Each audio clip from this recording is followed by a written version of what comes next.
তো hello guys, সকলকে স্বাগত আমার নতুন ভিডিওতে। তো আজকে আমি আর আমার ডায়নামাইট একা আছি। তো চলো আজকে একাই রাইড করা যাক। তো দেখতেই পাচ্ছ বন্ধুরা, রাইড স্টার্ট হয়ে গেছে। তো চলো দেখি কটা উইলি আজকে মারা যায়।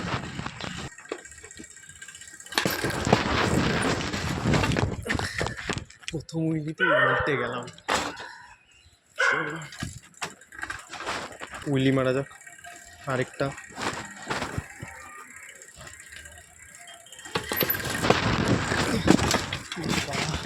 ভাই পড়তে পড়তে বাঁচলাম, পড়তে পড়তে একটু তো ভয় লাগে। চলো একটা মারা যাক। এটা তাও একটু হয়েছে, গতিটা বেড়ে আছে, আর একটু তুলতে হবে মনে হয়। তুললে বেশি উঠে যায়।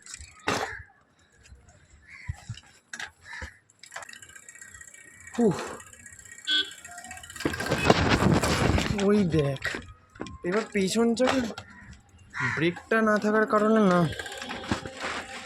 হয়ে যায় সমস্যা, উল্টে যায়।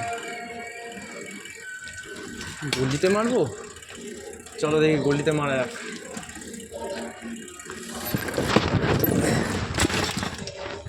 এইখানে জিনিসটা আরো সাংঘাতিক হয়ে যায়।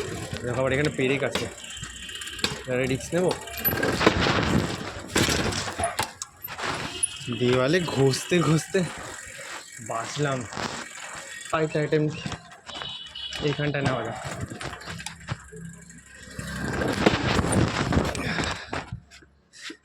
কি সমস্যা, হ্যাঁ। তো অতটা ভালো উইলি তো হলো না। এই যে আমার ডায়নামাইট এখানে যে আমি আমার ডিস্ক ব্রেক অর্ডার দিয়েছিলাম, কিন্তু কোনো কারণে মানে আমি মিস করে গেছি, আমার অর্ডার ডেটটা কোনো কারণে মিস হয়ে গেছে। তো এই সামনের চাকায় আর এই পেছন চাকায় ডিস্ক ব্রেক লাগতে চলেছে, মানে এই দিকটায়, এই সাইডে। ধরো এই সাইডে লাগবে, একটা এখানটায় লাগবে আর একটা এখানে লাগবে। ওগুলো আমি ইনস্টল করবো আমার সাইকেলে। তো লাগানোর পর তো দেখতে হেভি লাগবে, এমনিও দেখতে হেভি লাগে, তো আরও ভালো লাগবে। আর পেছন চাকার ব্রেকটা চলে আসলে, সেটা পেছন চাকার ব্রেকের অবস্থা দেখো, পেছন চাকার ব্রেক শুইনি, কোনো কাজে লাগে না। তো এই যতক্ষণ আমি উল্টে যাই একটাই কারণে, কারণ পেছন চাকার ব্রেক নিই। তো যখন এটা চলে আসবে তখনই আমার হবে উইলি, তাছাড়া হবে না। তো চলো আবার দেখা হচ্ছে পরের ভিডিওতে। ততক্ষণের জন্য বাই, টাটা। আবার পরের দিন দেখা হবে, বাই।